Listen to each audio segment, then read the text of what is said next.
55 karya S.R. Kusuma yang dibacakan oleh penulisnya sendiri. Kecupan hangat mendarat di kening Lisa. Saga menatap wajah Lisa lekat-lekat. "I love you," katanya kemudian. Lisa tersenyum. "I love you more." Saga kemudian memeluk tubuh Lisa. Cukup lama mereka berpelukan hingga akhirnya, "Dah, boleh kita pulang sekarang?" Saga melepaskan pelukannya, menyadari cukup lama ia mendekap tubuh gadis pujaan hatinya itu. Iya, tentu saja," katanya gugup. Saga kemudian starter mobilnya, dan hari semakin larut. Saat mobil yang ditumpangi kedua sejoli itu membelah dinginnya malam. Kebahagiaan jelas terpancar di wajah Lisang maupun Saga, dua insan yang tengah dilanda mabuk asmara. Hari ini Lisa mengambil cuti lebih awal. Ia mengikuti anjuran Saga pergi ke suatu tempat untuk sekedar melepas lelah. Lisa sengaja mengajak kedua adiknya Nadia dan Naya ke puncak untuk menikmati hawa pegunungan yang sejuk dan segar. Lisa juga mengajak serta Saga untuk menemaninya selama di puncak. Dan mereka akan menghabiskan akhir pekan bersama.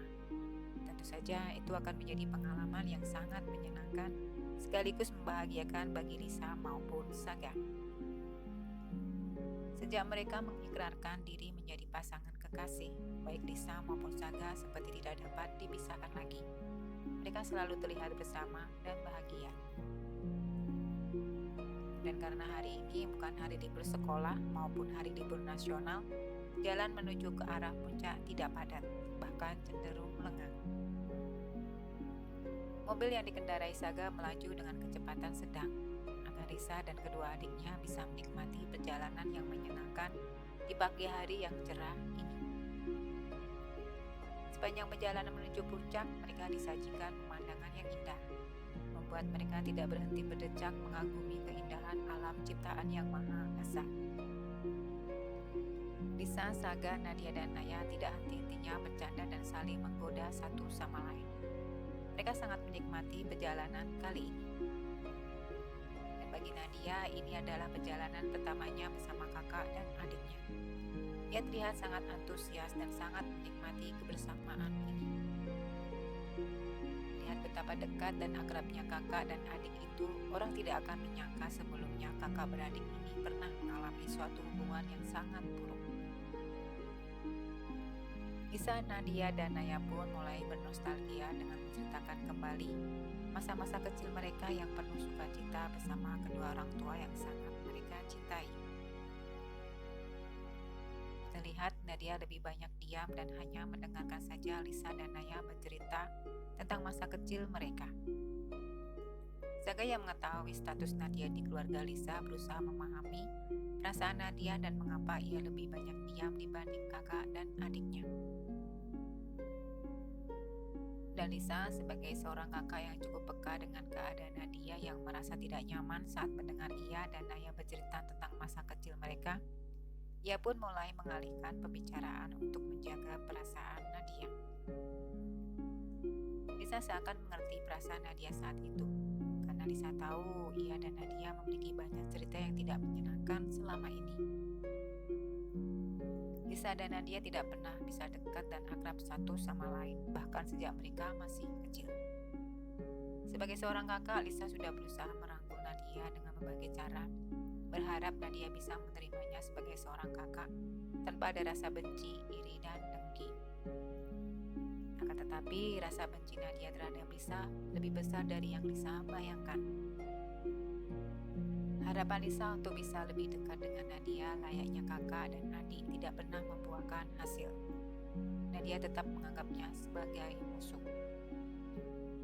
Sikapnya kepada Lisa tidak berubah. Sekuat apapun Lisa berusaha meredam kebencian Nadia kepadanya dengan menunjukkan kasih sayangnya sebagai seorang kakak kepada adiknya.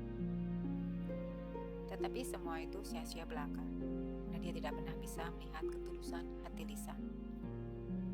Tetapi Lisa tidak pernah menyerah ataupun merasa putus asa. Seburuk apapun perlakuan Nadia kepadanya tidak pernah membuat Lisa merasa benci kepada adiknya itu. Ia tetap menyayangi Nadia dengan setulus hati dan tidak pernah membeda-bedakan antara Nadia dan Naya. Ia memperlakukan kedua adiknya sama. Dan setelah melalui perjuangan yang cukup panjang dan melelahkan baik lahir maupun batin, untuk dapat memperbaiki hubungannya dengan Nadia pun mulai membuahkan hasil. Nadia mulai membuka diri dan berusaha menjadi pribadi yang lebih baik. Dan Lisa sangat bersyukur atas semua itu. Pengorbanannya selama ini tidak sia-sia. Lambat tapi pasti Nadia mulai menunjukkan perhatian dan kasih sayangnya kepada Lisa dan juga Naya, meski harus melewati kejadian-kejadian yang tidak mengenakan. Sikapnya kepada kakak dan adiknya pun semakin baik, meski pada awalnya Nadia merasa kesulitan menyesuaikan diri dengan kakak dan adiknya. Tetapi Lisa selalu memberi rasa nyaman kepada Nadia, membuat Nadia merasa dihargai. Itu mengapa Lisa sebisa mungkin menjaga hubungannya dengan Nadia agar tetap harmonis. Baik Lisa, Nadia, dan Naya selalu berusaha saling menjaga perasaan masing-masing. Dan Lisa sebagai kakak tertua selalu berusaha mempererat kembali hubungan mereka yang sempat memburuk. Di sela-sela kesibukannya bekerja, ia berusaha meluangkan waktu untuk kedua adiknya. Tidak terasa setelah melakukan perjalanan cukup panjang dan melelahkan, sampailah mereka di sebuah penginapan milik paman Lisa, yaitu Paman Bobby.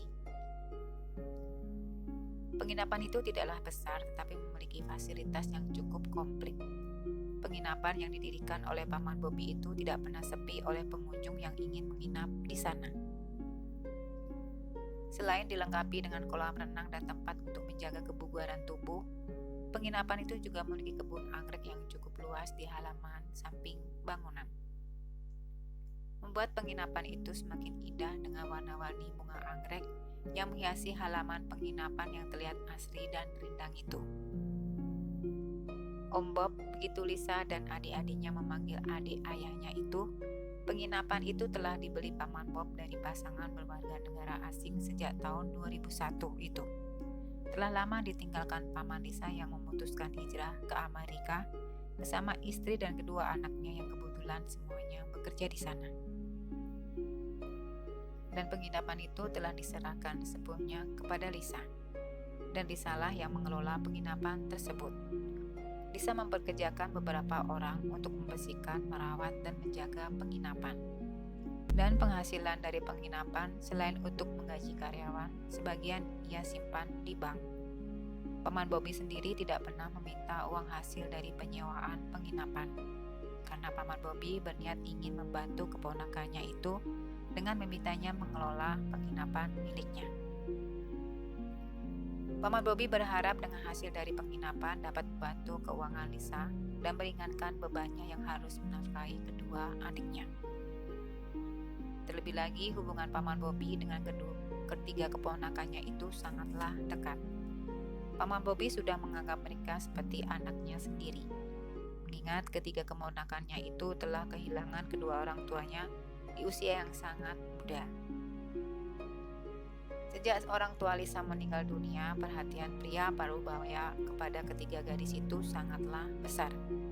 Hanya saja Paman Bobby harus meninggalkan Lisa dan kedua adiknya untuk mengikuti anaknya tinggal di luar negeri. Lisa sangat merasa sedih dan down saat ditinggalkan paman kesayangannya itu, karena selama ini hanya kepada Paman Bobby lah tempat Lisa mencurahkan isi hati. Dengan pamannya lah Lisa sering berdiskusi, bertukar pikiran mengenai banyak hal. Dan sekarang mau tak mau Lisa harus menjalani hidup ini sendiri, tanpa bantuan dari siapapun. Terasa berat, tapi semua dapat Lisa lewati dengan baik.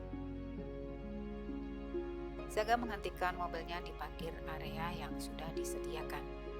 Seperti sudah tidak sabar lagi, Nadia dan Naya berhamburan keluar. Hari ini penginapan yang diberi nama oleh Paman Bobby Penginapan Semilir itu terlihat tidak seramai biasanya. Lisa sengaja membawa kedua adiknya dan Saga pergi ke penginapan di saat penginapan sedang banyak penyewa. Dengan begitu, mereka dapat bersantai tanpa merasa terganggu oleh siapapun. Kedatangan Lisa selalu dinanti-nantikan oleh karyawan penginapan. Karena kedatangan Lisa dan kedua adiknya selalu membuat penginapan menjadi ramai dan menyenangkan dengan candaan mereka.